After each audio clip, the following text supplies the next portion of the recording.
operator. Dr. Saad, the operator, please. Dr. Saad, the operator. Kathy's contractions are getting stronger. I was always into kids and imagined myself as a father, but I was pretty scared about doing it. What's going through my mind are all those scenes from TV and the movies where the expectant dad is totally bumbling and useless. I'm determined to be focused and calm. We found out that our baby lay in the wrong position, with the head up rather than down in the uterus. Breech births are doubly dangerous for the baby because the head is inside the birth canal longer and the umbilical cord can get wrapped around the neck and cut off oxygen. I was struggling to see if I could get him to turn around. I mean, he had turned into a position that was no longer head first. It wasn't even rump first. It's dangerous for the mother because of a chance of greater tearing and bleeding. Labor kind of began at around 6 p.m. and it really became more intense around 12 midnight. The period from 2 a.m. to 6 a.m. was painful. By 6 a.m., Kathy had been in labor for 12 hours. I was wondering where the doctor is. I mean, we've been there for hours. What about 5:45 in the morning or something, the doctor arrived and she said, push, just like that. Push, you can push now. And I just started yelling. And she was saying, stop yelling, use your energy towards pushing. And I just stopped. I stopped yelling and I used my energy towards pushing. They wheeled Kathy into the delivery room with me by her side. The obstetrician came rushing in at 6:17 a.m. with a big push and gushes of blood. Our child was born.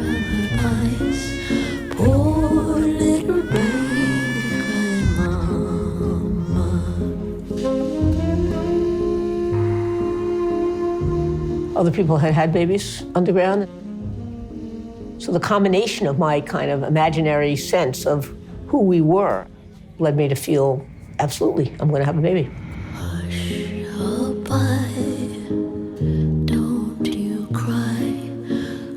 I did a lot of childcare in the periods where in the movement, both above ground and underground.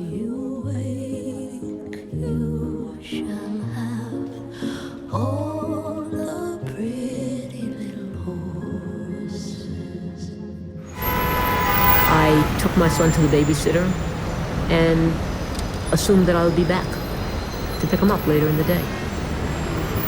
It's hard to imagine that, and yet I think the way in which denial can work is that you literally can block out consequences. I think that I was completely out of touch. One thing that revolutionary groups need to function is funds. They usually don't get grants from the Rockefeller Foundation, the Ford Foundation. So we knew there was danger, but we didn't dwell on that. White people are much less likely to get stopped and questioned by the cops. They would be looking for black people specifically. We felt that if once they got into the truck and it was a white couple driving, it was very unlikely to be a problem. I'd left my 14-month-old child at the babysitter. I had ruptured a most basic human bond, violating a mother's responsibility to protect and care for her baby. We dropped them off together, and it was sort of like another day. You drop your kid off at the babysitter, and you go to your job, and you pick the kid up. If I could only replay that day, I would not have been there. I would not have gone.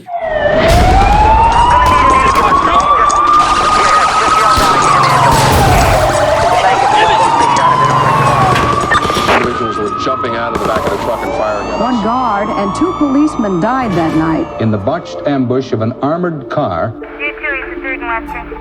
Police in a suburban town north of New York City booked 2 men and 2 women. Suspect is 37-year-old David Gilbert. Among the 4 suspects arrested was Catherine Boudin. Catherine Boudin. Catherine Boudin, a radical who has been on the run for 11 years. A fugitive since 1969. On the FBI's most wanted list, one of the mainstays of the Weather Underground. She was a magna cum laude graduate of Bryn Mawr, intelligent, idealistic, and attractive. It appears the robbery was meant to finance a little-known cell of violent radicals. The radical black organization called the Black Liberation Army. The atmosphere of police dogs and barricades can't possibly give anybody the impression that she is entitled to a presumption of innocence.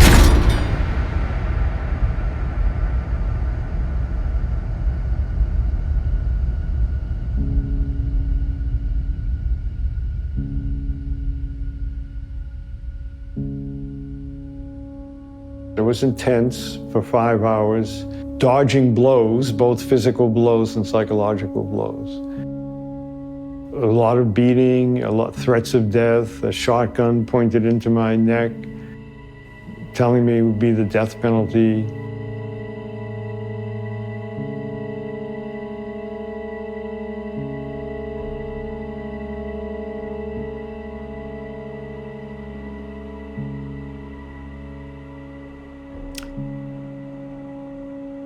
I don't think when you're arrested, that period you face kind of the long-term meaning of what just happened. I was an unarmed passenger waiting in a getaway car more than a mile away from where the robbery was taking place. We were being interrogated separately for about 5 hours. I could look into the room where she was. We saw each other for the first time since everything had come down. We weren't able to talk. We were both surrounded by police. But we gave each other this look that said everything in the world about our anguish at leaving our toddler son behind.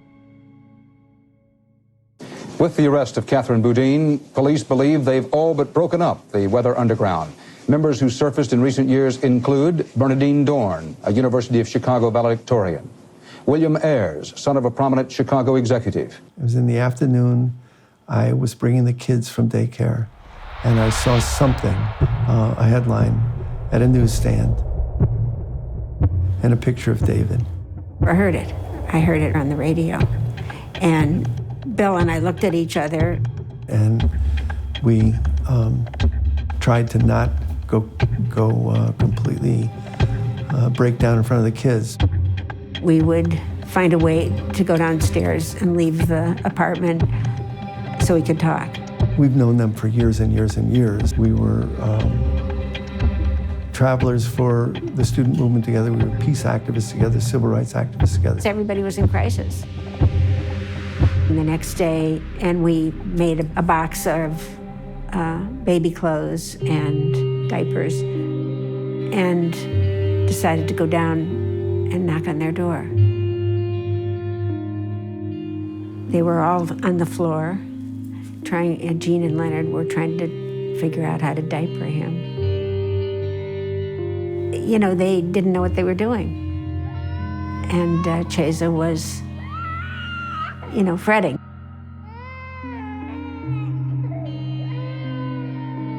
We have 2 small kids. We are child-centered. I work in childcare. We are stable. We're a good family. We can take care of this kid. There were political activists around the case at that time who thought that the children should be raised by a collective of that political group. And Bill and I said, absolutely not. My mother firmly said to me, "You did something very, very terrible, but you have to go on. You have to learn from it. You have a child. You have to go on." Tears were running down my face. I already knew it was terrible. Who's he going to belong to, and who are the parents, and how long is it going to be like this? This meant that they were not going to be out raising their child.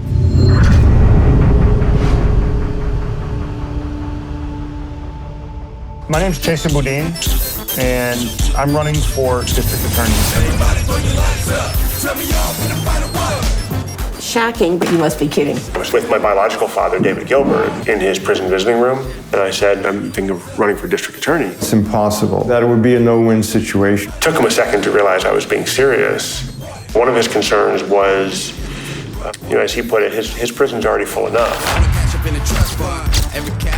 district attorney is a real big deal because they will be making decisions about who lives and who dies. I'm running because I've seen firsthand, personally, my whole life, how broken our criminal justice system is.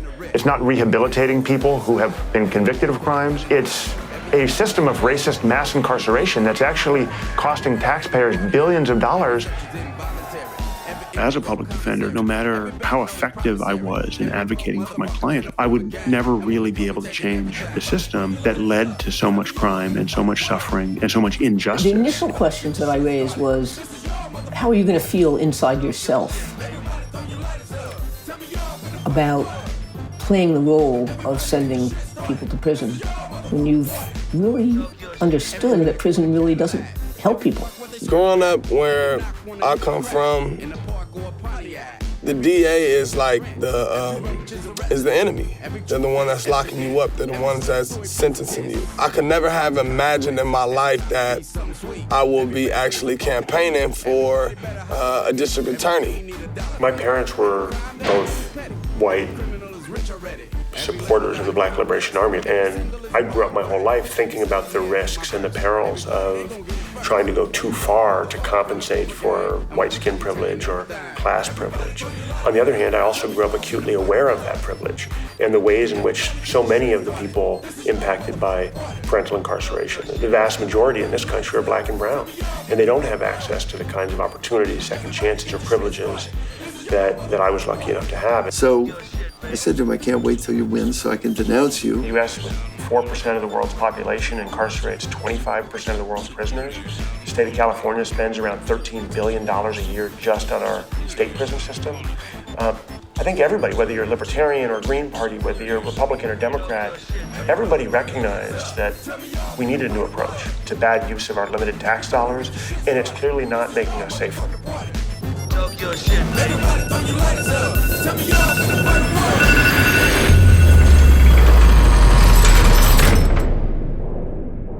I must have been 4 or 5 when he joined. Malik and Zaid were kind of astonished. Malik went through a long period of saying, Chesa can't have my blanket. Chesa can't have my blocks. Chesa can't have my ball. Chesa can't have my stuffed animal. Chesa can't have my shoes. Chesa can't have my pants. And then he said, Chesa can't have my mommy.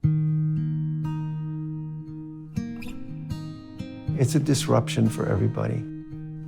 We're trying to help Zaid and Malik deal with it. We're trying to help Chesa deal with all the things he's dealing with. We're trying to accommodate Leonard and Jean. We're trying to explain to our parents. It's a mess. But I stopped talking, and I stopped using even the words that I had previously been using, and that I kind of shut out. I was pretty severely traumatized. Every day, one of us would say, this isn't working.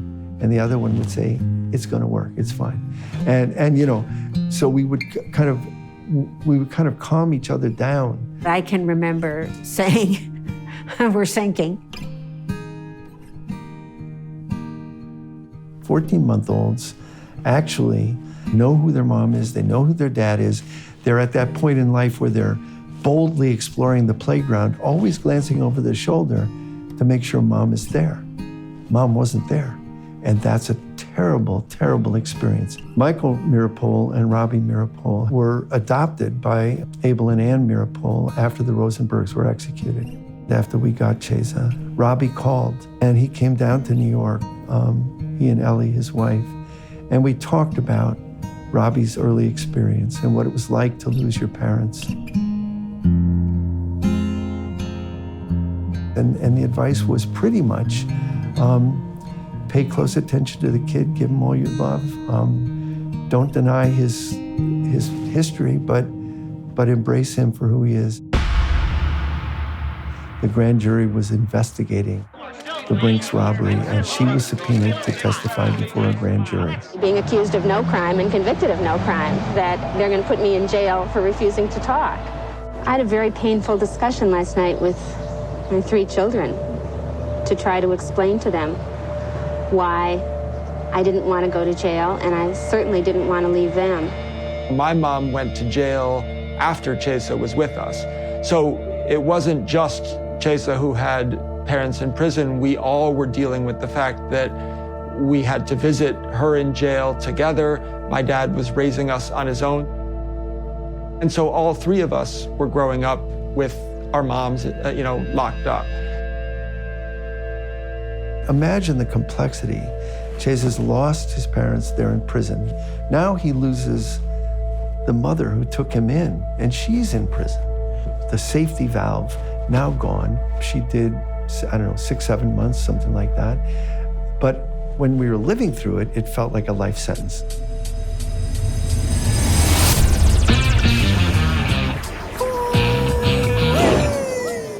We hired Kayla Williams to be the campaign manager. Kayla had just finished managing a successful campaign for school board. When I first started, I thought, okay, well, I'll be a flight attendant and I'll just try out doing the political stuff on the side.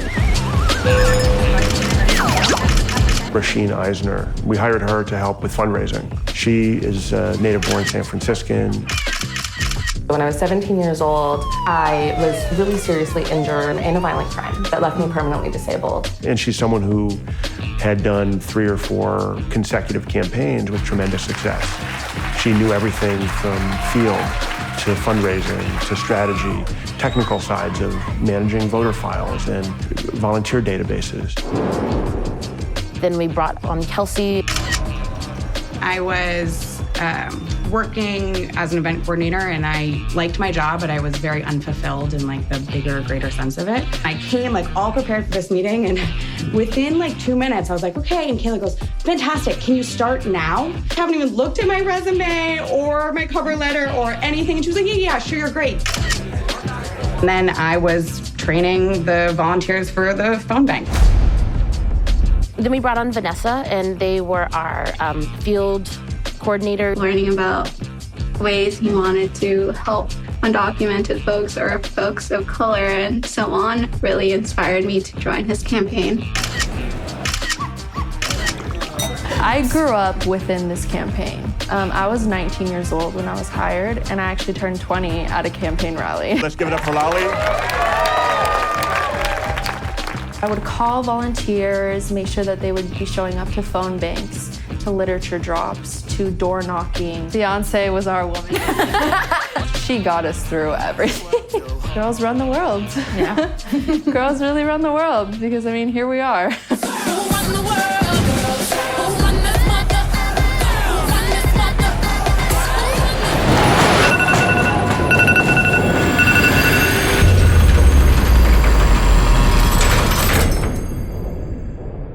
They brought Chesa on a visit. They wouldn't let, the guards wouldn't let the mother hold the child. She said, look, you can take his diaper off, you can inspect, there's no contraband. No, you can't touch. And of course, that time he burst out crying. There was tremendous anger and hatred towards us. And the anger is understandable because 3 people in that community had been killed. And that's horrible and shouldn't have happened. But to take it out on a 2-year-old kid is not right. We were told if your child touches you, your visits will be terminated. I couldn't touch him, he couldn't touch me.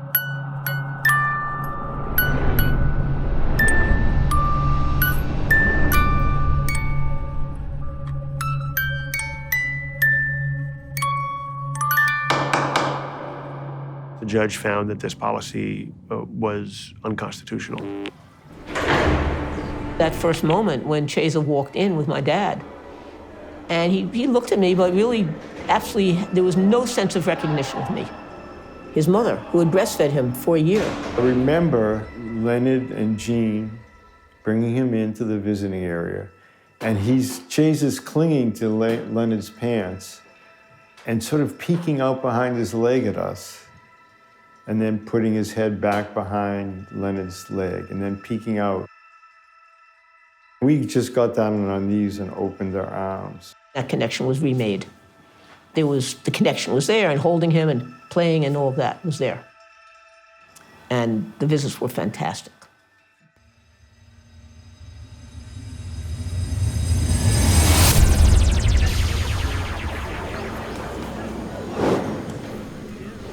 On a lot of early mornings when it was just me or me and one other person at a big BART station with lots of folks coming and going, where some days we went to corners and nobody showed up.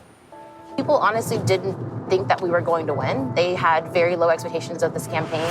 This is a campaign which, it's not about him winning per se. It was really about, I can be a voice and I can get out there a different vision of what we can do. Every day was uphill. I thought that it would be almost impossible for anybody, but I thought that if anybody could do it, it would probably be him. I knew he would be able to, tap into a kind of a network of people who cared about the things he cared about, but I thought it was a big uphill battle. I thought he was a long shot. Voting for Chesa is not voting our fears, but voting our hopes, because it's going to be Chesa who's going to determine whether or not my offsprings get a chance to live free and not live free. Did I think that he was a long shot? I wasn't voting Chesa's character along, I was voting mine also. Those mornings were hard, but Chase is so funny. He would bake us bread and bring it in a tiny little bag with some stickers on it. And I was like, okay, this makes it a little bit better. Right. Every single morning, from Monday to Friday, 7 a.m. to 9 a.m., we would do morning visibility. And some days, Chesa would wake up even before then at dawn to go surfing. He's crazy. Go surfing and then go home, change, shower, and meet us at 7 a.m. I also knew that I would work harder than any of the other candidates, that we would build a grassroots campaign that mobilized people who didn't ordinarily get involved in politics. I think the list got up to like 1,000, right? Yeah. 1,000 volunteers is what we had. And then we started knocking on more doors, making more phone calls, ran directly out of the gate, scrappy as hell.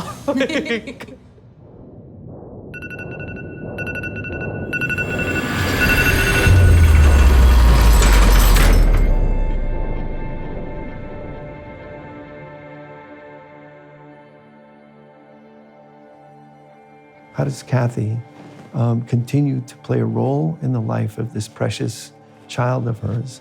And how do we, figure out how he can be fully here and also not give up the reality of parents who loved him, who weren't able to take care of him? He wanted things to look rosy to them because we didn't want them to be upset, and we also didn't want them to think we were doing a bad job.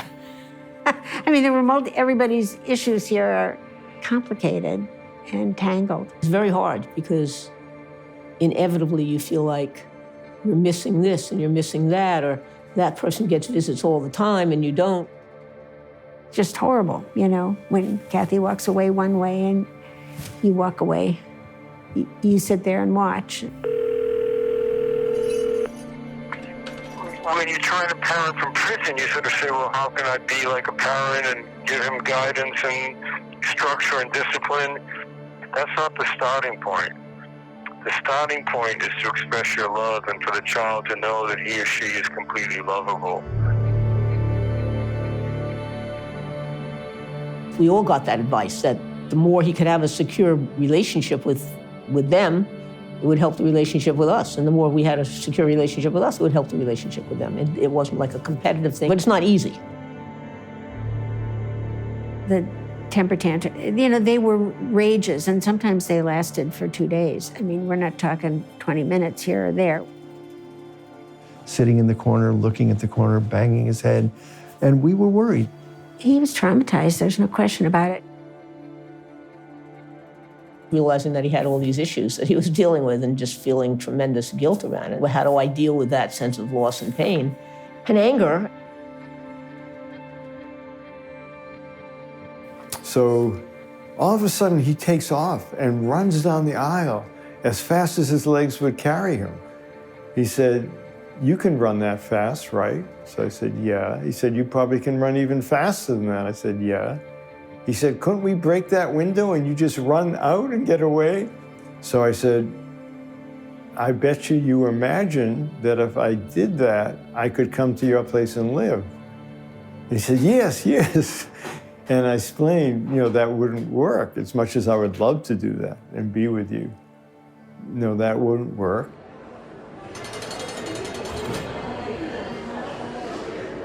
At some point, I said to Chesa, I wonder why you don't call me mommy. And he was like, well, you're not there.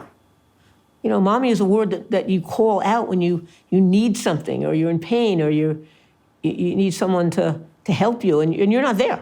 I didn't want him to feel any being torn, and instead of saying Dad David or Dad Bill, I just call me David. I taught in a daycare center where all 3 of my kids attended that daycare center. So they called me Bill because everybody called me Bill. So my kids to this day call me Bill. Unless they wanted money, then they called me Poppy. There are many moments in which the question of what was my relationship to him as a mother relative to the relationship that, say, Bernadine had as a mother.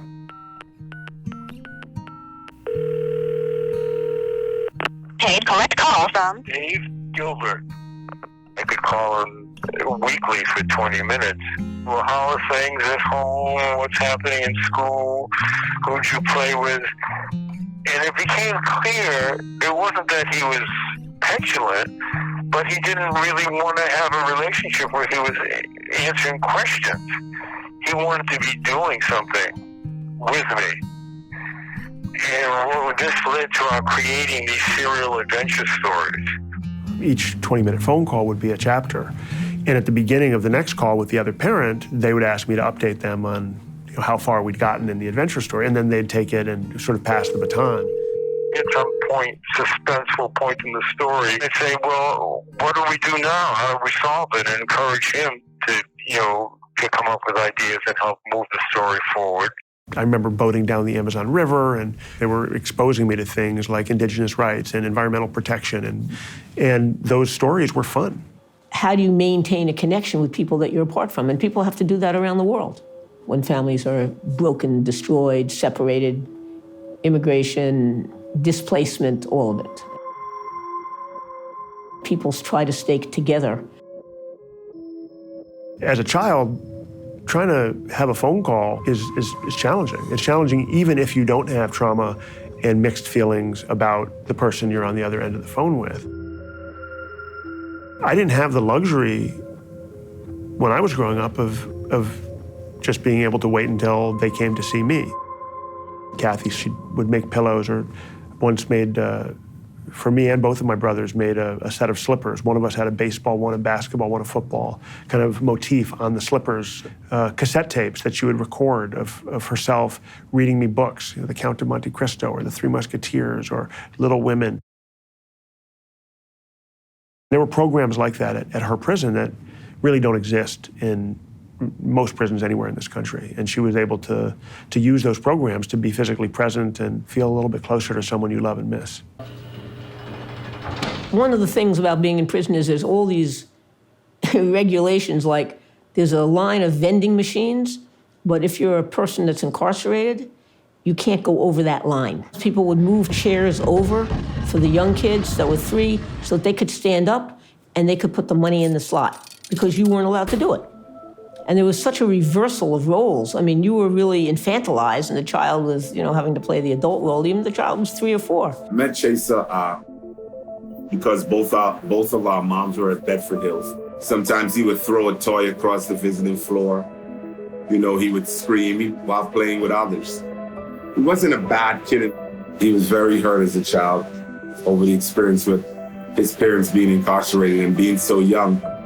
You could tell that he was hurt and he needed attention, he needed care, he needed to be healed. We shared the same pain, we shared the same hurt.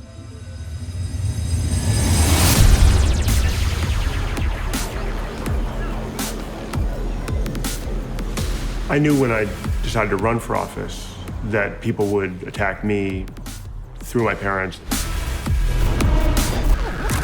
This goes clear back 3 generations. His grandfather, Leonard Boudin, the infamous Communist Party attorney.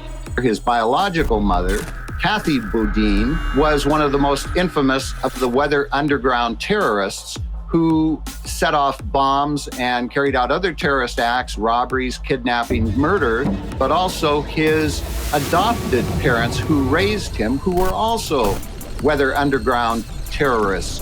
Bill Ayers and Bernadine Dorn. Something that I've been very open about since I was a child. It made sense given what a critical role my parents' incarceration played in my childhood and my decision to become a lawyer and to become a public defender and then to run for district attorney, that I would talk about it. I have spent Mother's Day behind bars with my mother in her prison visiting room. I spent last weekend with my father in his prison, where he's serving a 75-year sentence. I'm here today because I know that the way the criminal justice system works today is not just.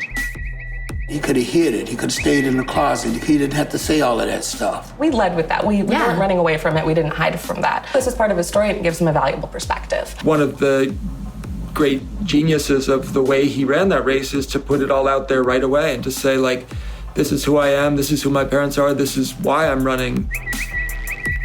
To share that story and for him to understand the psychological, background of what that is, it was profound to me. In what world does it make sense to have the son of terrorists, a communist, in charge of a DA's office? It's always personal when people attack you because of your family. It's not fun, of course, but it's sadly part of the reality when you go into politics in this country, even if your parents aren't incarcerated. People are going to attack you for everything they can.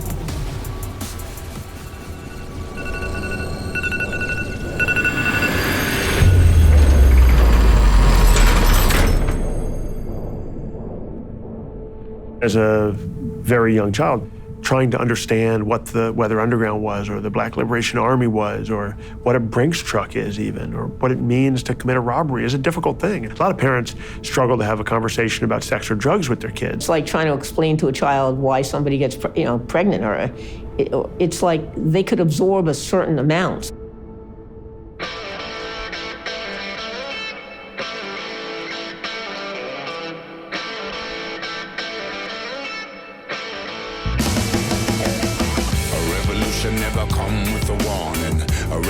Never sends you an omen. A revolution just arrived like the morning. Ring the alarm, we come to wake up the snoring. They're telling you to never worry about the future. They're telling you to never worry about the torture. They're telling you that you will never see the horror. Spend it all today and we will bill you tomorrow. 3-piece suits and bank accounts in Bahamas. Wall Street crime will never send you to the slammer. Tell all the children in the There's no way to be committed to nonviolence in the middle of the most violent society that history's ever created. Drug companies circling like a vulture. Amaraki babies with the G.I. Joe father. It was a question of what had to be done to stop the much greater violence that was going on.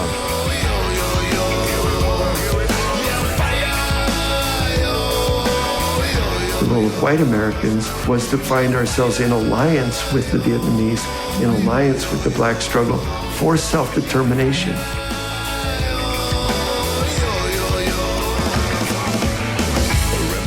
We were so angry and upset by the toll that racism was taking, how all the activists we admired had been killed and put in prison. Everyone addicted to the same nicotine. Everyone addicted to the same gasoline. Everyone addicted to a Technicolor screen. We were trying to issue a screaming reply. 6,000 people a week were being murdered by our government.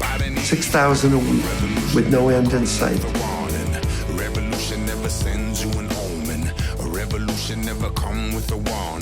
Our goal was to not hurt any people, and a lot of work went into that. But we wanted to pick targets that show to the public who was responsible for what was really going on.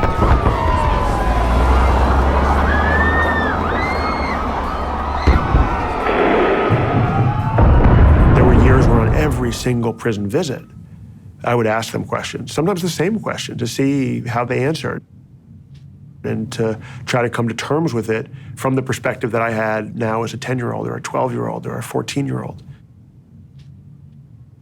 I think for a while we were telling a Robin Hood story, like we were stealing from the rich to give to the poor. But that kind of also romanticized it. It got started with Kathy, who was more critical of what we had done and what happened earlier than I was. She felt an obligation to explain to him that even in fighting for a just cause, you can do something really wrong. And first, I was very reluctant to say anything about it because it's such a heavy, heavy situation. And step by step, I talked a little bit more about the sorrow that people have been killed. We'd remember that those families don't get to have trailer visits, and we do. And in successive discussions, it got a little bit more into what we were thinking, we were trying to do. What we did was off track and harmful.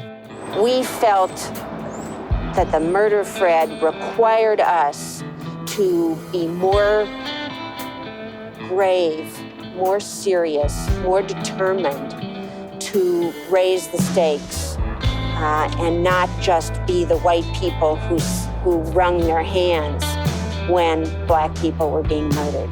When Fred was killed, this was the true kind of exposure of state power. This was really the way America was. It was willing to kill and murder, not just thousands of miles away, but right on the west side of Chicago. My first 7 years of activism, I was philosophically a pacifist. And we had to move to the next stage, and the next stage was something we had no experience with at all. So building an underground and taking an armed struggle.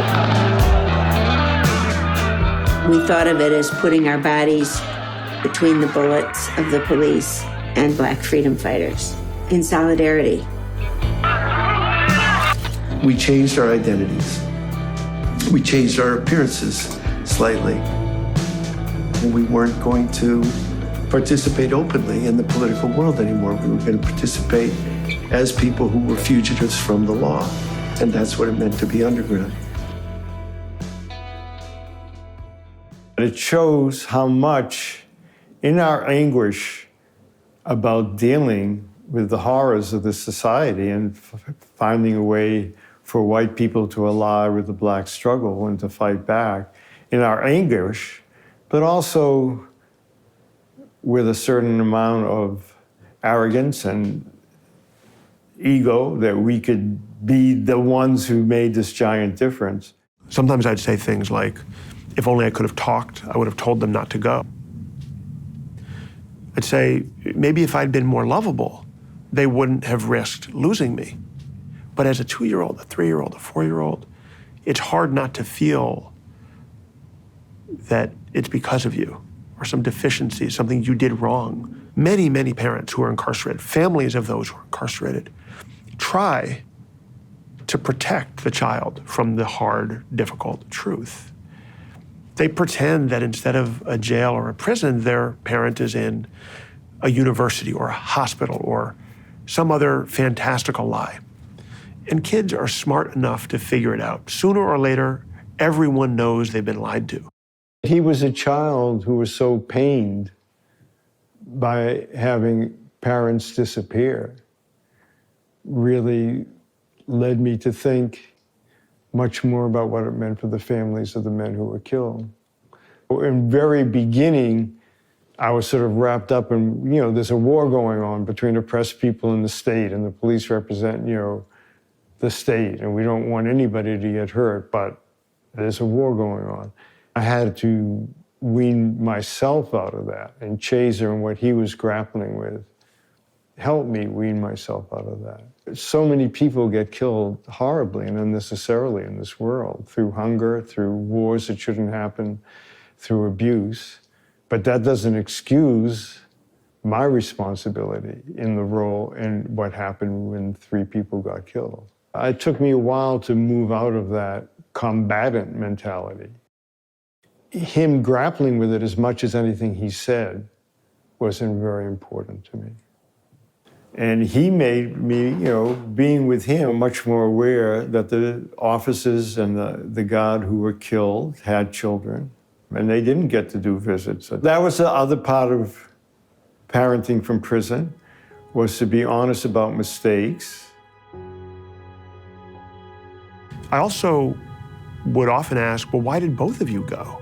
You had to know that there was some risk, that even if nobody got hurt, that you would get arrested. And that if you got arrested, you wouldn't be able to come home to me. only one person can drive a car. Why did you both go? Why didn't one of you stay?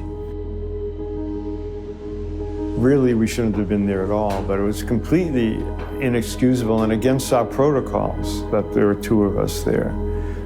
So I let him know that that was wrong, and that somewhat in our anguish and somewhat in our conceit, we went off track. When people have caused serious harm, they carry that with them their whole lives. And I know that my father and my mother carry the harm they caused with them. It's something that they think about, that they grapple with, and that they try to mitigate through good deeds and care and love for those around them every single day. I was propelled into a life that would forever be defined by remorse. It is a way of life. It's like the skin on your body, something that you wear forever.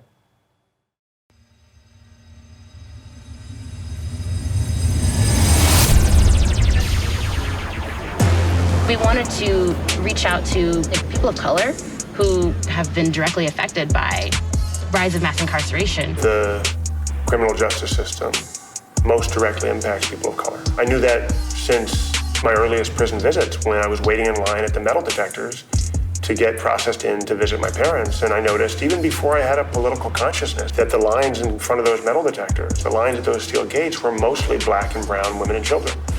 I knew that the people who had the most lived experience with the criminal justice system were people of color. I'm a child of a formerly incarcerated person that went to the county jail. Need to be supported by people who actually think that justice is not defined by punishment. Justice is defined by alternatives to incarceration. Justice is defined by who gets a chance to actually have a chance. There's gonna be a DA regardless. We have a opportunity to determine who is in that office. We are done with the days where there's one system of justice for the police and another one for working folks. Horror as those in tonight's town hall meeting saw for the first time the video of Keontae O'Neill being shot by a San Francisco police officer. Chesa came, it was a fresh air. It was a time where someone might actually charge a police officer for killing someone. We need to make sure that it doesn't matter where you work, what uniform you wear, but that you follow the law. We are sick and tired of being silent. Our people are dying. It's murder. There's no other way to look at this, but it's murder. Stop. You want to get it again? Give me your hand. It turns out O'Neill was not armed. He was beautiful, Hey, he loved his mama. Sources tell ABC 7 News the suspect, Keita O'Neill, did not have a gun. A string of fatal officer-involved shootings have created a rift with public trust in the past. All I can tell you is my sister, who lost her son, just watching her cry, watching her cry over him, talking to him, just her reactions, hearing him, how it upsets her. I love my son. This is her only child. No grandchildren. It's devastating. It's so insulting to me how the life of a Black man is so less valued than a white man. I think everyone can look at our justice system currently and see that it's really flawed, and they know that it needs to change. He campaigned with a strong message of we can make that change and we can inspire hope and we can make the city safe for everyone. In Chesa Boudin, I knew that he was someone who broke bread and sat in visiting rooms with other prisoners and learned their stories and knew how systems were stacked up against them. He understood systemic racism. When I'm elected district attorney, people who've been on the front lines of the issue for police accountability, people who've been marching and demanding justice will not be on the front steps of the Hall of Justice. They'll be inside with me.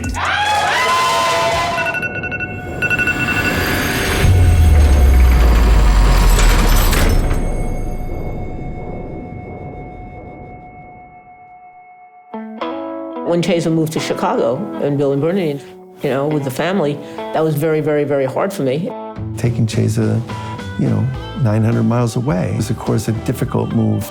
We also knew that it was essential for us to pursue what we needed to pursue in terms of our own, professional lives and personal lives. And that was not a decision that we gave them a vote in.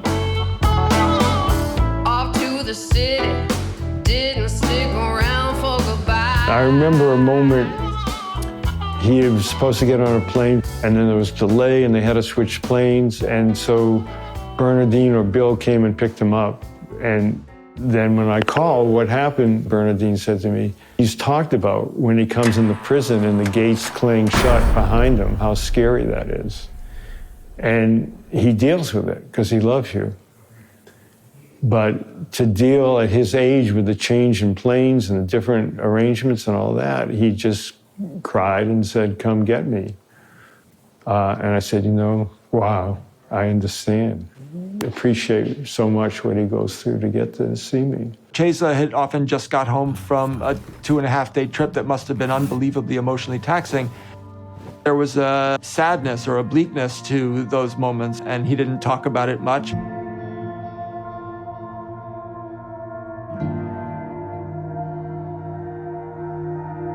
Anytime there's an adoption, something is broken. How do you account for that suffering? How do you account for that grief? How do you account for that trauma?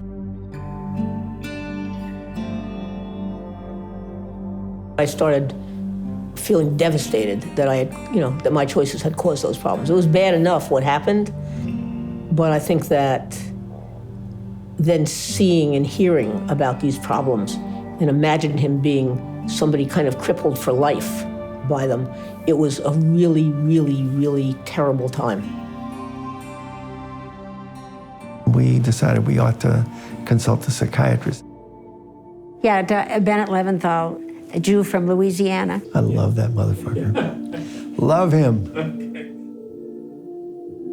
I didn't really know anything about Bill, Bernadine, Kathy, David, Leonard. I didn't know anything about any of these people. I just knew there was a child who was moving to live with another family in Chicago. He must have been about 7, maybe 8. Now, initially, he didn't think he had any problems.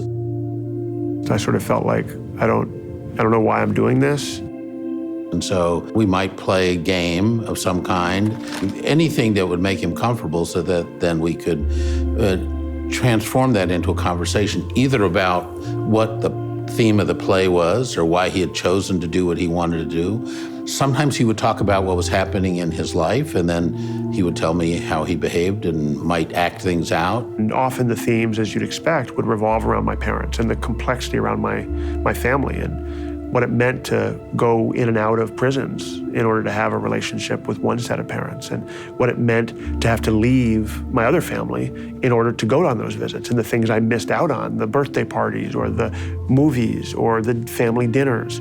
He very quickly settled into starting to think about what his situation was and what his reactions to it were. The question, what was the trauma? Was the trauma that his parents were put in prison as a baby and he was left to the world to be sort of cared for? Or was the trauma that he had to go visit his parents in prison? Or was the trauma that he had trouble adapting socially sometimes? I think it was very helpful to have some outside psychiatrists and child psychiatrists be involved in the process. They helped sort of center what it was that Chesa needed from all of us. And I think that was very helpful. His commitment to Chesa was absolute, but he also talked to David, talked to Kathy, met with Leonard. I mean, he traveled and he brought the whole constellation together and never thought that I'm just focused on the kid. The kid exists in a constellation. David and Kathy were very good parents. Just in their own right, they had knowledge and skills that made them good parents. Now, some people would say, well, wait a minute, they're horrible parents if they got themselves in this situation when they had a little baby and they were thinking of themselves first. Well, maybe that's true, maybe that's not true. I'm not the person to judge that. What I can tell you is, in the circumstances they were in, they had good intuition about parenting this child.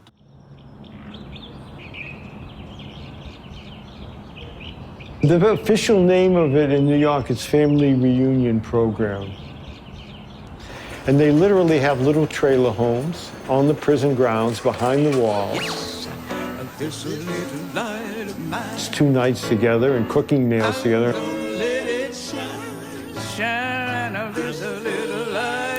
when he came for a trailer visit. We baked bread, which was amazing, and I had never done it before, and that was like an all-day process.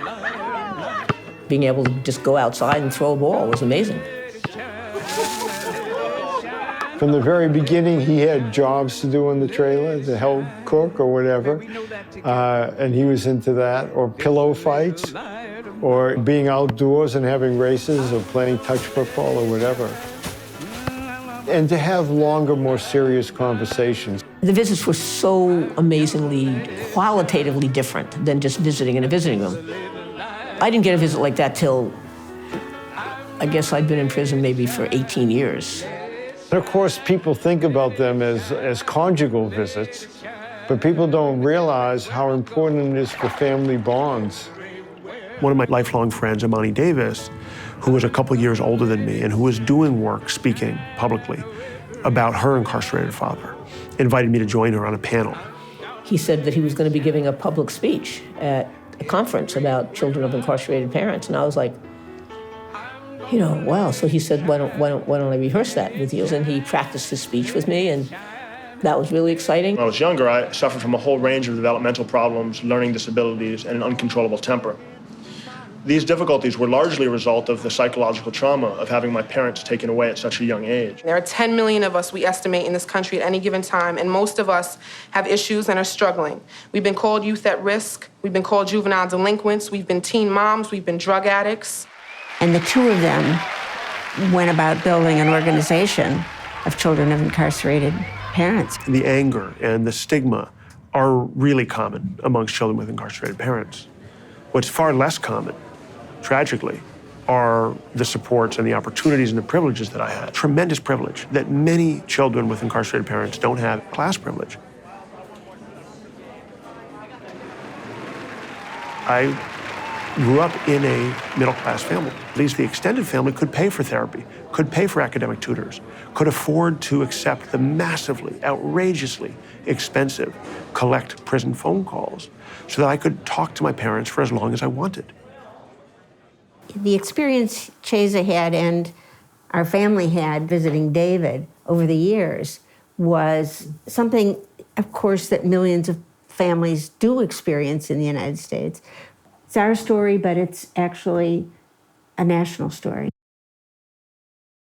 One of the things that makes us who we are is our ability to be able to have gotten through already the kind of bleeding heart stuff, the miserable stuff, and the victim stuff, and to be able to actually move past that, to be able to do something like make policy recommendations. We don't need other parents. We need access to our parents, and our parents need access to services and programs so they can be wonderful parents, even from prison.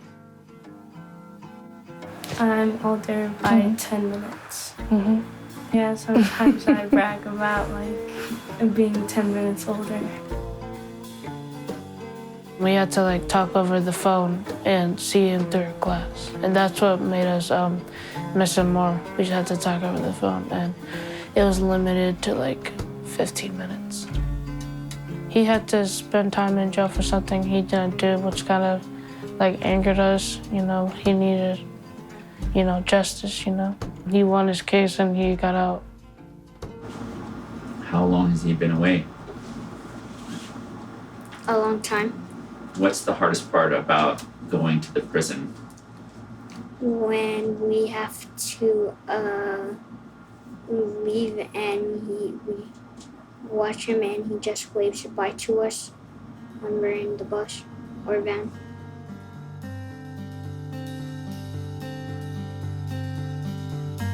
I wanted my dad at my 8th grade graduation. I wanted my dad at my high school graduation and to see me off to prom, but he couldn't be there. I would see other children and their dads and having happy moments, and then there was me.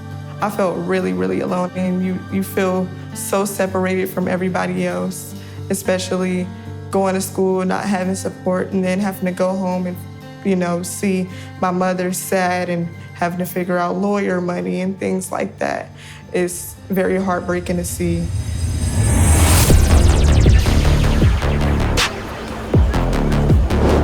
There is an advantage to getting big endorsements when people are actually paying attention. It got way bigger and way more ambitious than what anyone originally expected. It just totally ran off into this massive national thing. Every time that a progressive prosecutor or a progressive prosecutor's office has another ally in another city, we are all stronger. Like Kim Fox endorsed us, and Larry Krasner, and just kind of we got to build on this kind of national movement of folks like who really want to see change in our criminal justice system. The wave of progressive prosecutors, people running for and winning offices around the country from coast to coast. We need change in San Francisco, and Chesa Boudin is the only candidate that will bring that change about.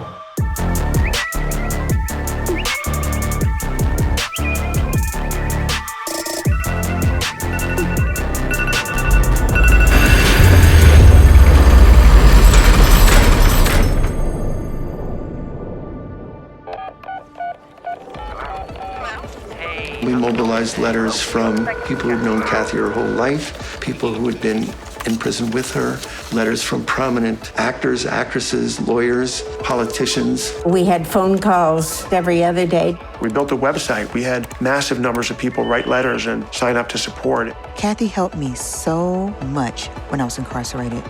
I knew immediately I had to do everything I could. We were friends since high school, so I just called every classmate we had and asked them to write a letter. In prison, she worked with other mothers who had left children on the outside. I met this fabulous sister at Bedford, and I call her my white dove sister, and her name is Kathy Boudin. She put together adult literacy programs, taught English as a second language, and helped put together private funding.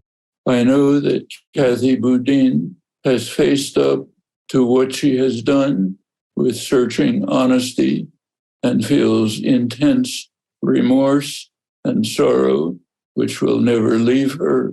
Sincerely, Noam Chomsky. If somebody like her with her impeccable prison record and the amazing good work that she's done, who's literally saved lives through AIDS education work and parenting work, isn't able to get parole, then what incentive does anybody who's incarcerated have to engage in programming or to hold out hope for a future beyond the bars?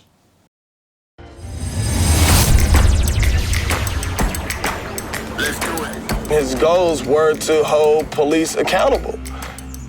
They don't want to hear that. Police Officers Association, the local San Francisco Police Union, dumped about $700,000 into really dishonest and vitriolic attacks, horrific mailers and TV ads, really right in the last month of the campaign. The TV ad where it was just like rape, his face, and then it was rape, assault, murder. That was like the line where I was like, wow, these people, there's not anything they wouldn't do. Chesa Boudin said he wouldn't seek maximum sentences as district attorney, even for murder. They wouldn't listen to a word that the Police Officers Association says. In fact, they disregard the safety of the community. Police Officers Association believes shooting first and asking questions later. The POA's ad that I saw is a gross distortion of Chesa Boudin's record and views. They spent in just a couple of weeks what we spent during the entire campaign. When I saw that they started spending millions of dollars to go against him, I knew I was on the right side. Well, the police union's been on the wrong side of every single issue in recent history in San Francisco politics.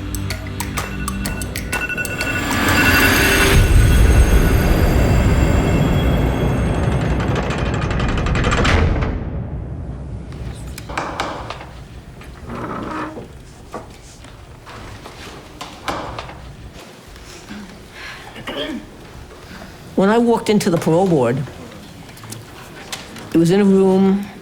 There were 3 parole people sitting there, and against the wall, there were like 80 boxes, cardboard boxes, lining up from the floor to the ceiling. And the woman that was running the parole board said, well, these are just letters with an opinion about your parole. And she said, most of them are, of course, against you. And it was like, that's how I began my parole board. But you have to believe that you should go home. Who was I then? Who am I now? And it's not that I felt optimistic that I was going to make the board, but you have to believe that that's what should happen to you. What's the biggest difference between Kathy today and Kathy when she came into prison?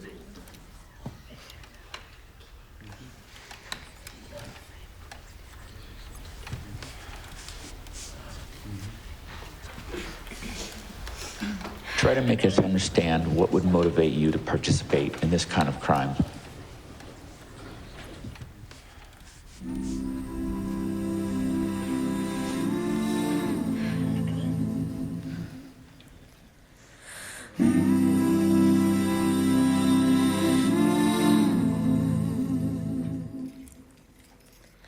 Find me a place on the West Coast.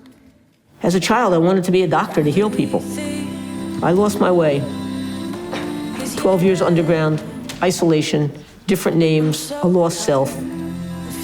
I had arrived at a deeply wrong way of responding to social problems. Now, more than 20 years in prison, I have turned 60. I think about how do we protect our planet. I look back on my crime and know that I would never again be involved in anything that risked human life in the name of social change. With time and space on an ocean so dark and quiet is the sea. So dark. It was heartbroken when the parole board declined to grant her freedom in August of 2001. I think the parole board really likes to reject people in the beginning. They think it's a way to somehow provide dignity to those who were harmed in the crime. Rejection. I think it's really devastating. And it's devastating because you've done the two things. You've pulled a little bit away from the prison identity and the prison work to try to get out. And there you are back in. And you've also failed with giving it your best shot. And how do you keep hope? And how do you not give up? You begin dreaming about being home, and you put yourself outside prison. And I think putting yourself back into prison is something anybody that's been turned down by the parole board goes through, because you think you're never going to make it. Arguing on the phone calls, arguing when we went to visit. And you don't really want to do that because it's something else. I mean, it's a friendship and it's a love relationship, but you also, only she has to be on the team, on the team and at the head of the team in order to get out. I remember Chesa visiting me and saying, if you don't fight for yourself to get out,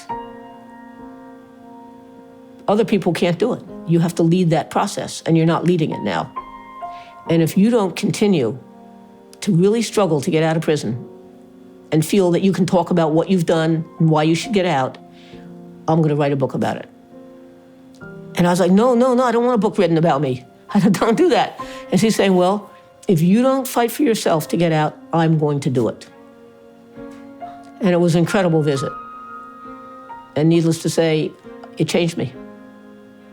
And I did a lot of work in the community, meeting with folks in the town, reaching out to and making contact with some of the extended family members of those who were harmed and those who were tragically killed. I could see him becoming like an organizer around that. He would meet people, he would talk about it, he would figure out whether somebody could write a letter, figure out how to educate people. I think we could have and should have done a better job at trying to express remorse collectively as a family for the harm that was caused to the 3 men who were killed and their families. It doesn't matter so much whether you persuade people to support release. It's not about persuasion. It's about humanity. If there's anything I can do to mend the heartbreak at the center of all these lives, I must do it. If there's any role I can play in facilitating this reconciliation, I must attempt it. 22 years ago, I was arrested after a horrific robbery of a Brinks truck in Rockland County, New York, that left 3 people dead, others injured, and enormous suffering among families, community, and police. At my sentencing, I turned and apologized to the families of all of the victims for their pain and loss. I have made a different way of life, serving others and building community.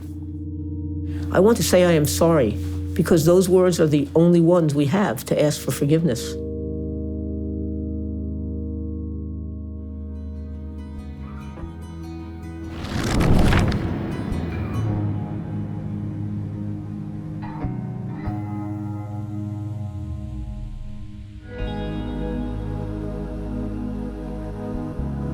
I was driving with my brother across the country from California back to Chicago at the time when Kathy went before her parole board, and it was about a 36-hour drive. And we're on our cell phones talking to each other every half hour. And the phone call came that they were ready to give the decision. And when I got there, the parole supervisor gave me an envelope. And I felt the envelope, because what you know is that if the envelope is thick, it has appeals papers in it. And that means you didn't get it. And if the envelope is thin, then you think, I think I got it. So I felt the envelope, and the crazy thing about it was that there was a big lump in it, and I couldn't quite interpret it. And I opened it. Corey called us. She'd been an active leader of the effort to get my mom out. She said, "Are you all right? Are you somewhere you can talk?" I said, "Corey, tell me what happened." And I just started crying and jumping up and down and screaming. You know, the first thing I wanted to do was to call Chesa.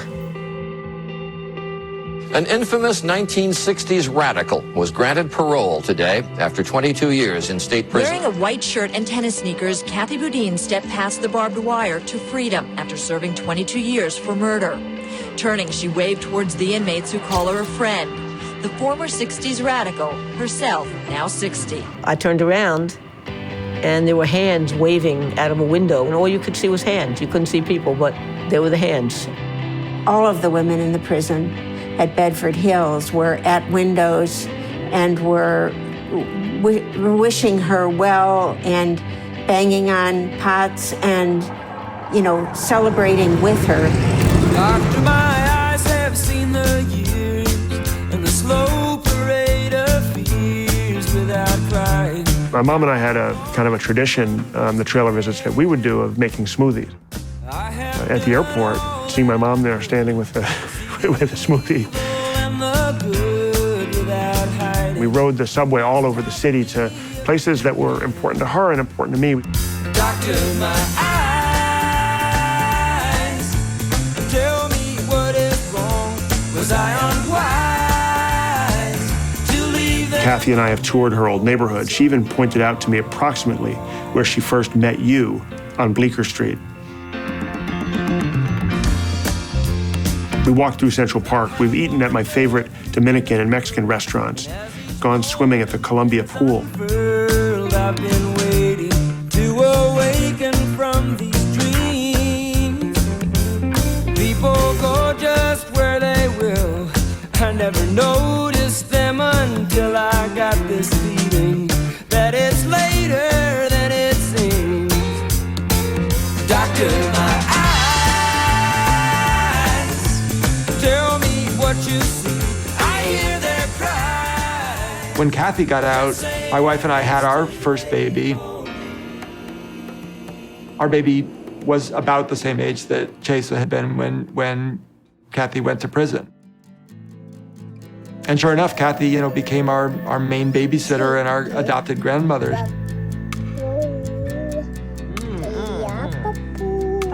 Peekaboo. So we got to watch her experience, helping raise a kid past 13, 14 months, take care of a kid when we really needed her help. I think that was partly her way of saying to us and saying to herself, like, I'm gonna get my priorities right this time. I think from the moment I got out, next question was David.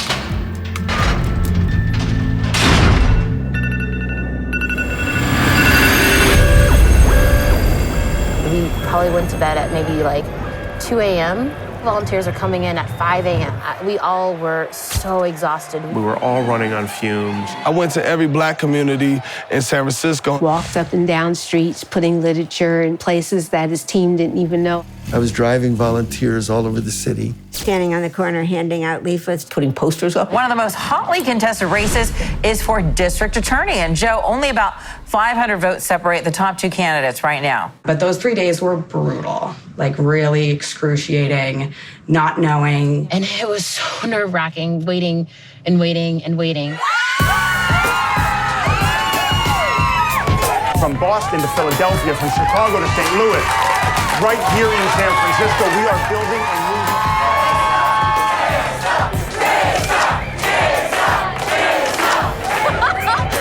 I couldn't believe that we actually had done it, and it was so, like, beautiful to be like, oh my God, we worked our asses off, and this happened, and Chesa is gonna be our next district attorney. It has to be probably one of the happiest moments of my whole life.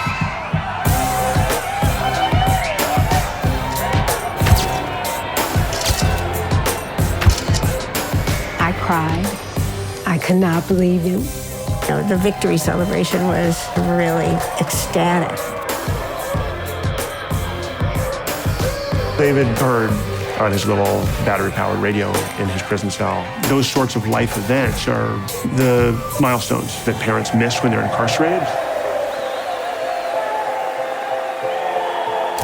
He was exhausted. I think he was thrilled. And he also, you know, was about to go through a new door. And he knew that would be much more complicated. I, Chesa Boudin, I, Chesa Boudin, do solemnly swear that I will support and defend. We end cash bail. We end a system by which innocent people can be kept in jail simply because they're poor. We launched a workers' protection unit. We're not going to stand by and watch while major companies deprive California taxpayers. We've managed to stop using racist sentencing enhancements, ending San Francisco's use of the death penalty, creating an independent innocence commission to make sure nobody is serving prison time for a crime they didn't commit. After spending 32 years in prison for a murder he did not commit, 61-year-old Joaquin Syria set to walk free. Mr. Attorney, Mr. Boudin, I want to say thank you. It's a lot of innocent people more behind me, waiting for the same moment that I have. Get ready, San Francisco. There's a new radical DA in town, Chesa Boudin, Civilization itself is coming apart in San Francisco, right there in broad daylight, on the city sidewalks, which are littered with junkies and feces and dirty. Very dangerous. Let's talk about it. We should talk about what's happening. This is a dangerous person.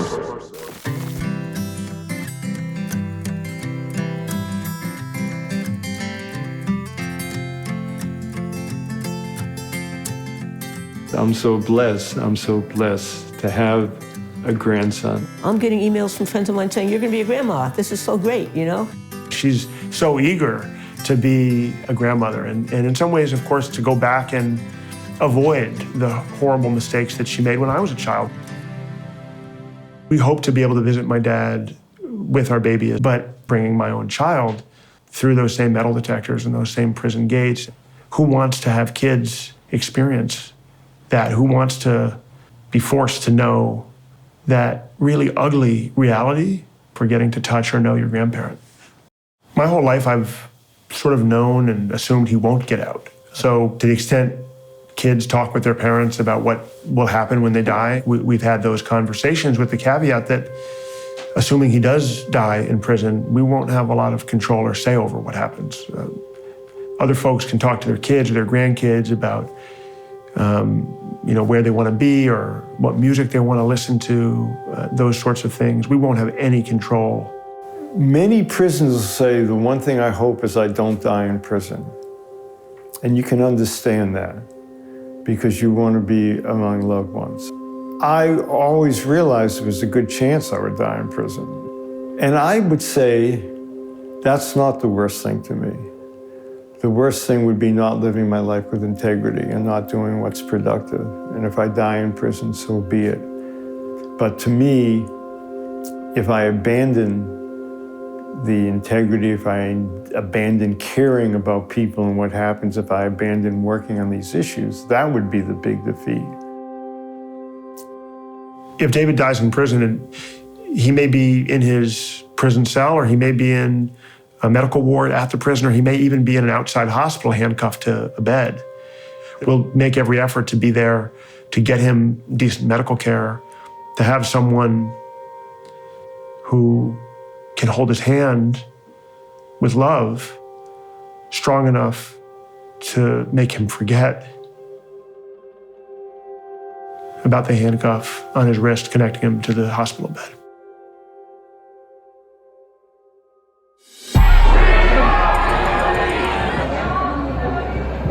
We have a district attorney who doesn't want to prosecute people. His agenda is decarceration. It's like a fire chief who doesn't believe in using water. The recall has a vision of San Francisco that's really about continuing to get rid of people who are poor, people who are black, people that need services. And it basically sort of saying we don't want a San Francisco in which we care about those people. We want those people out. Chesa represents a different vision of society. Blaming Chesa Boudin and people who want to reduce the U.S.'s incarceration rate from being the highest in the world, that has become very useful for the forces that explicitly want to take us back to mass incarceration. I saw far, far too many of the children who I grew up playing in our parents' prison visiting rooms end up themselves incarcerated. We've got to break that cycle. That's why one of my first policies was the creation of a primary caregiver diversion program. I was diverted to the primary care division. The primary care division program basically just gave me that push I needed, to help me do better with the counseling, the doctor, medications. I wake up at 3:30 a.m. to get to work at 4:30. Aside from just going to work, I change the baby's diapers, I feed the baby, a father figure being there for her daughter. I did 24 years and 10 months. Chesa Boudin, he put in for my resentencing. I'm doing case management work. We help people re-entry from incarceration. They hired me because I have lived experience. The district attorney made the announcement this morning that a former police officer will now face criminal charges for shooting a man in the line of duty. No other prior district attorneys has ever brought charges against a San Francisco police officer, and not in my modern day history or my mother's, who's gone. Once we deliver that person to the jail, people are back out on the streets. All it's doing is telling these people out there, come to San Francisco and pimp and pander your people because it's not a crime. There's no way that we're leaving. I don't understand. They want to distract us. They want to slow us down. They want to exploit tragedies to undermine racial justice. They want to make sure that my time in office is not spent following through on the promises I made the voters of San Francisco, implementing policies that can actually make safer communities. I refuse to be distracted.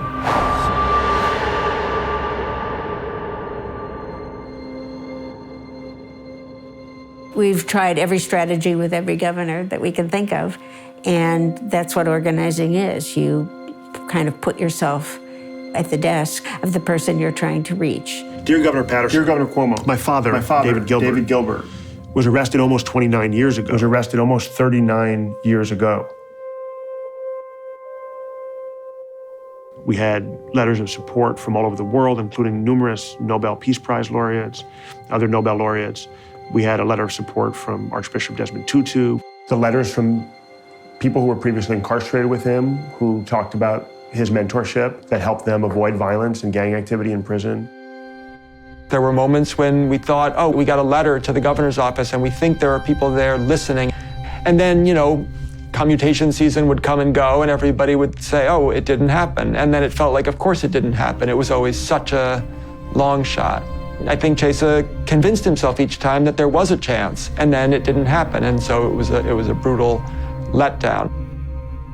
Pretty much all kids want to be able to find ways to return the love and support they've received from those who brought them into the world. Incarceration makes it uniquely difficult to do that. 40 years is enough. How many more pounds of flesh can you take out of this person? You know, you look at a life sentence with no possibility of parole, 3 75-year sentences, and to me that doesn't sound like there's wiggle room. It sounds like that you're looking at dying in prison. I'm 44 now. I was 4 years old when David went to prison. Instead of serving what is really a death sentence, give them a chance to be considered for freedom. So you're trying to work both on a broader level of change, and then you're trying to work on who is this person, and this person being able to define himself, which is what David's been doing. But we're not saying that other people don't deserve to get out. We're trying to change the whole system. Dad is one of the kindest, gentlest people I have ever met. I know that granting my father clemency will not be easy. 4 decades is enough punishment. I beg you not to make me watch my father die in prison. Here we are sitting in the warm sun. I'm holding your tiny hand in mine. God knows it ain't gonna be any time before you're grown. You're looking at me, I'm looking at you. It's everything a grown man can do. Not to break down and cry like a fool when you smile at me. I can only hope I do my best. Whatever time that we got left, and when everything's done and said, you remember me. Remember me on some sunny day when everything's going your way. 'Cause on the day you were born, I prayed that's the way it would be. Remember me on a stormy night when there's no sign of shelter inside, and you soldier on through to the light.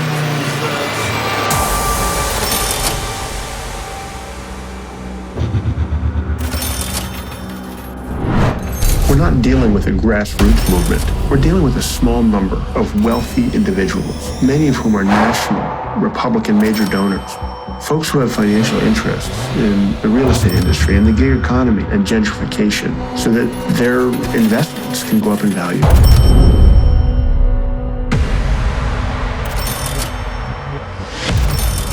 This is a man who gave Mitch McConnell $6 million. These are challenging times for San Francisco's district attorney.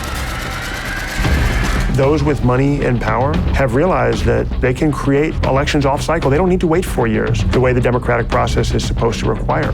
They can buy new elections. I know you gotta get your money, but you can't be over here doing this. I do it everywhere. Recall Chesa Boudin. They have invested insane, exorbitant amounts of money to just spread bald-faced lies through television ads, through newspaper ads. So much money put in to blaming anything on Chesa Boudin, you know? I forgot my bigger coat at home. It's his fault.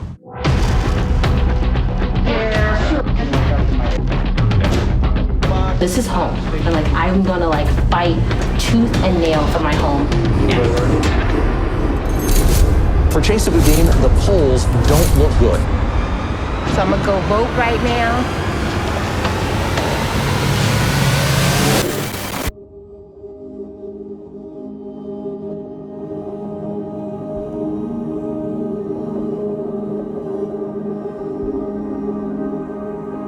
I was walking back from a visit Monday, and a guy, a friend of mine was in the hallway with me, and he's saying, well, this is Cuomo's last day.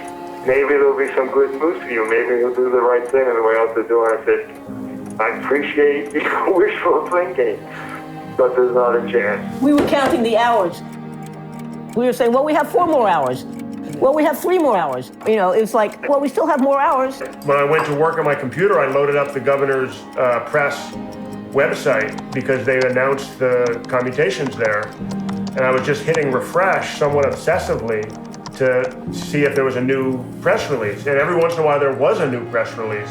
but they had to do with, his farewell speech or the updates on the hurricane or updates on, COVID, and there was nothing on the commutation. I got an email or a text from the lawyer saying there's something odd happening here right now. And then 30 seconds later, I get a phone call, and I break down. Then called Chesa, and he didn't answer, but I just texted and said, David's sentence was just commuted, call me immediately. I ran to where Valerie was working, and I was yelling. We fell into each other's arms and then called Kathy. Whatever. And Kathy, by that point, I think, was maybe in the second stage almost of simultaneously, celebration. David calls me. Having no idea that anything had happened. Exciting. You're gonna get out, David? You're gonna get out. It's just happened. He's commuted your sentence. I was sobbing. I couldn't.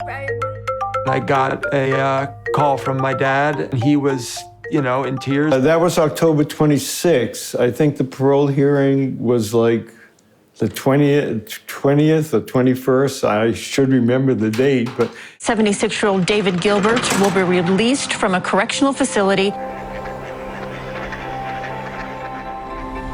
These officers with vests on and guns, and I don't know what they thought, that I would try to run away when I'm being paroled. So we stayed in the lobby, bundled up and with a bouquet of flowers in hand, looking at every approaching car to wonder if that was the one that was going to drop him off. And we're entering New York City at rush hour, and they have their own individual car. A car that could be a Department of Corrections or Division of Parole car. And they're pouring greenhouse gases into the atmosphere. The irrationality of capitalism and individualism. There's a car there, pulled up on the curb.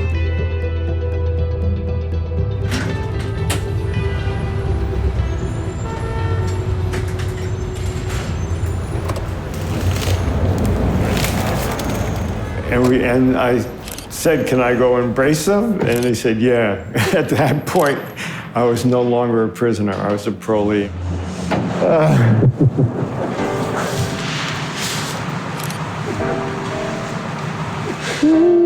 A little photo.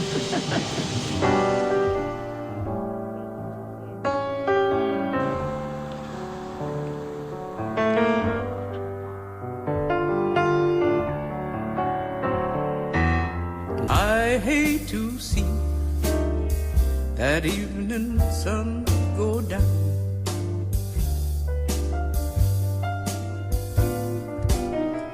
I hate to see that evening. He didn't expect to come home and have my mother's health take such a precipitous decline.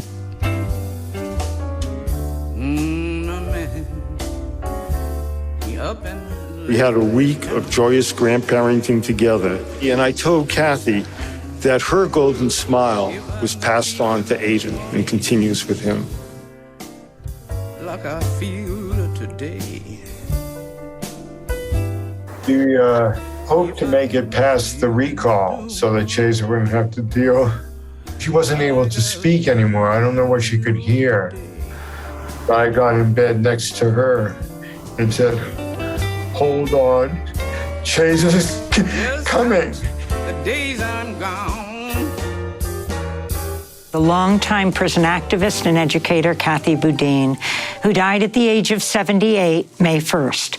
Kathy Boudin was a former member of the Weather Underground, served 22 years in prison. After her release, Kathy Boudin co-founded the Center for Justice at Columbia University. He and I were able to be with her at her bedside when she died, listening to the same Nina Simone album that they listened to when she brought me into the world. Kathy's dead, but fire doesn't die.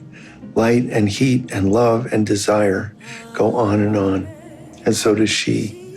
Rest in power, sister, comrade.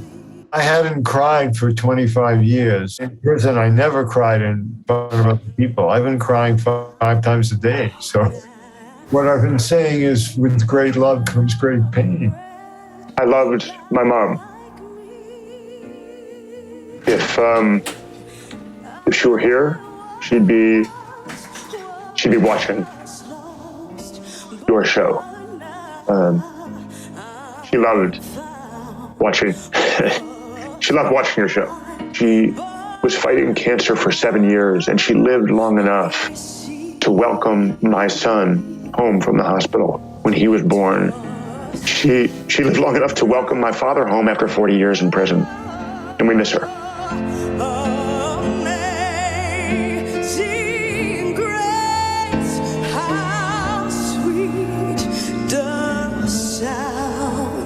Kathy and everybody said it had a way of making everybody feel like they are family. She didn't just build movements, she built families. Kathy Boudin, a sister in the fight for justice to so many of us gathered here today, an extraordinarily passionate woman. Kathy taught us how important community is.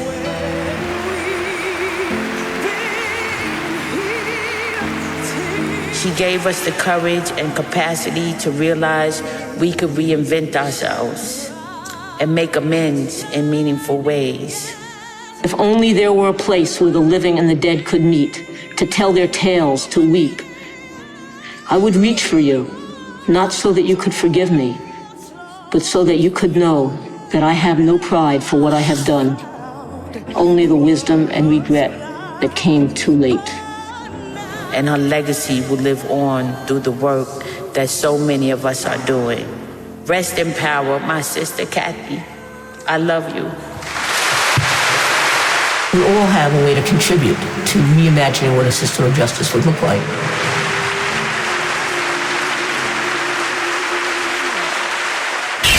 We do begin with the race drawing national attention tonight. San Francisco District Attorney Chesa Boudin is out. I know you're excited. Finally, SF voters had enough and disposed of their hard-left DA like a used condom in the Tenderloin District.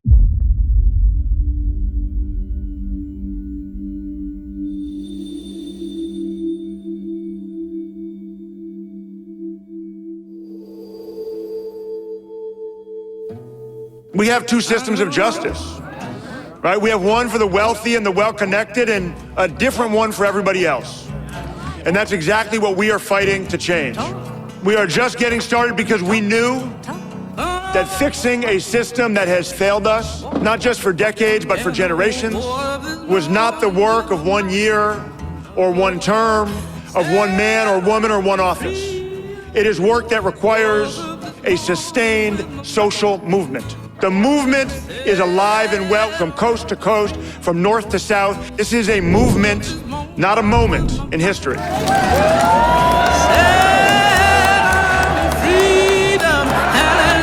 For decades, we've had a criminal justice system that has devastated Black and brown communities.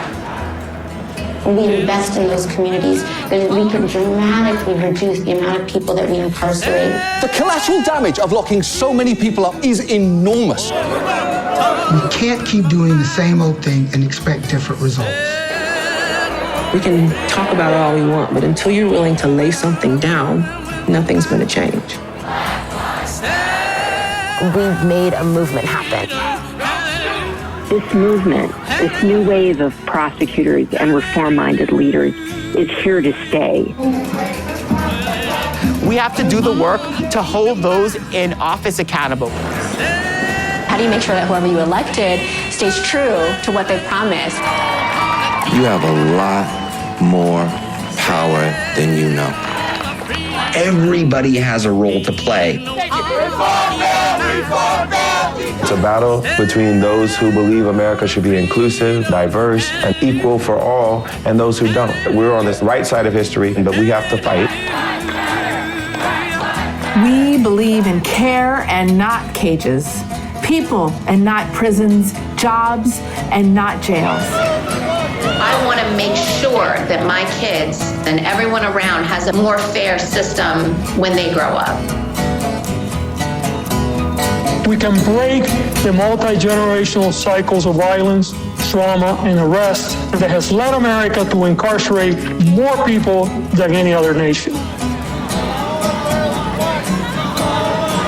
This is our time. In the streets, in the state legislatures, in our Congress, at the ballot box. And that's what this moment demands of us. It's time for a new America. That's what we're marching for. That's what we're uprising for. The power of the people is greater than the people in power. When do we want it? I'm gonna be an activist for the rest of my life. And now is not the time to feel like, okay, our work is done. Now is the time we go big. When you come after them, they're gonna come after you. You've gotta continue to build community, you've gotta continue the public education work, and you've gotta be principled, no matter what they throw at you.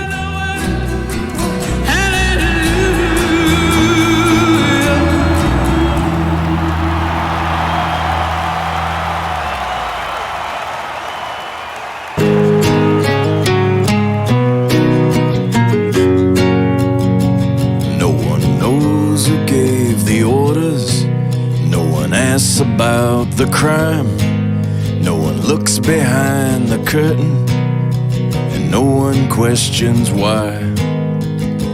The only time we got is right about now. I cross my heart, I take the vow, I'll never turn, I'll never bend. I'm with you now until the end.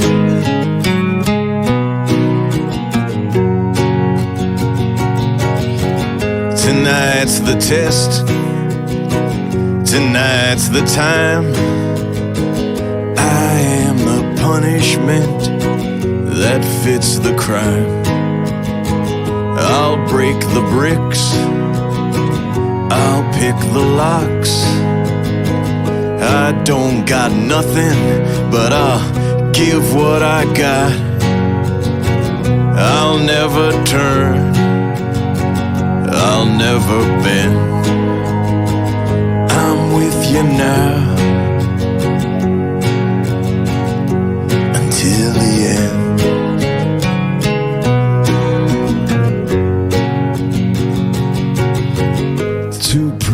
I'm praying until we're together. One promise I'm keeping tonight and forever. I'll never turn, I'll never bend. I'm with you now until the end.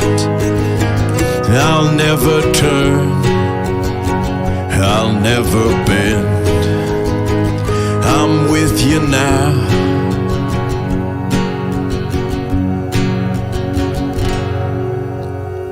until the end.